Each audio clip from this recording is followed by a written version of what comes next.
प्यार की बातें हमें नहीं अपनानी। आओ बच्चों सुनते हैं अच्छी एक कहानी। सुनो कहानी, चलो सुने कहानी। आओ सुने कहानी, सुने कहानी।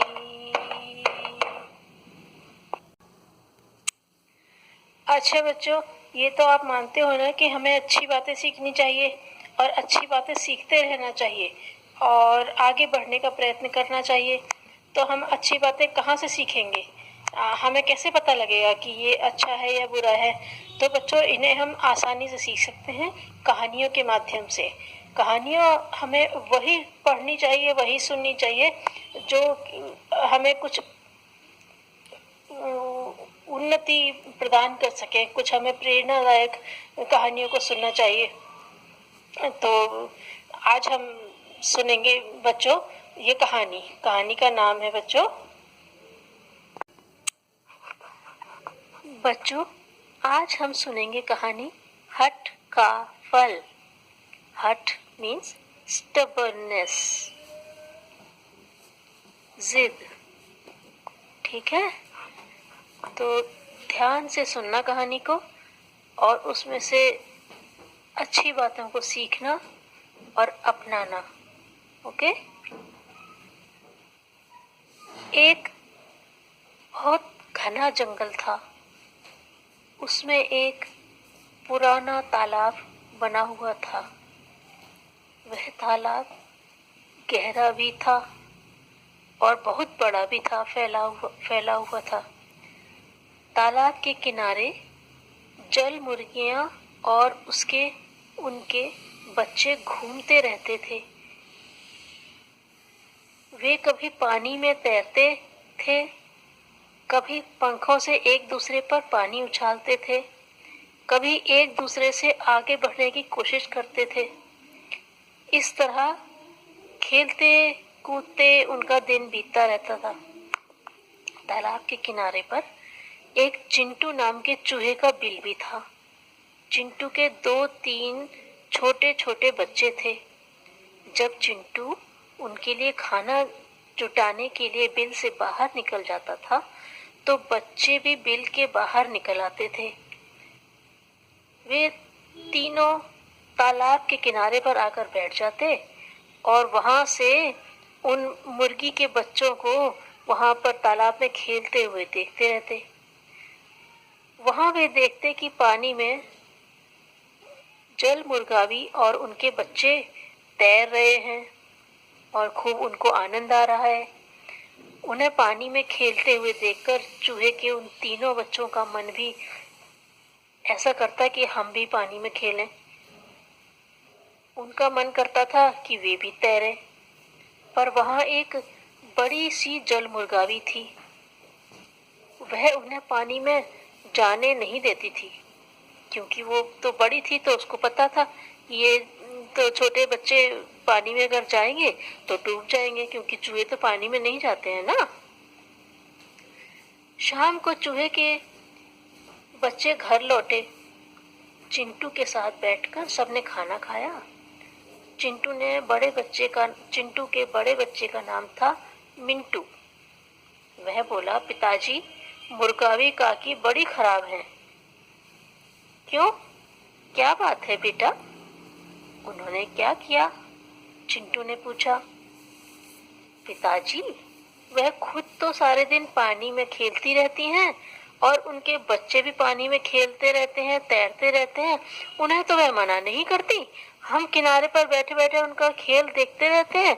हमारा मन भी करता है कि हम भी उनके साथ खेलें, पर मुर्गावी काकी ना हमें पानी में जाने ही नहीं देती।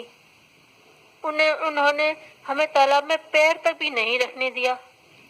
मिंटू की बात सुनकर चिंटू चूहे ने उसे समझाया कि बेटा, मुर्गावी काकी तुम्हारी भलाई की बात ही कहती हैं। हम पानी में नहीं तैर सकते ना, पानी में जाएंगे तो हम डूब जाएंगे। तुम अभी छोटे बच्चे हो ना समझ हो, तुम्हें बड़ों का कहना मानना चाहिए।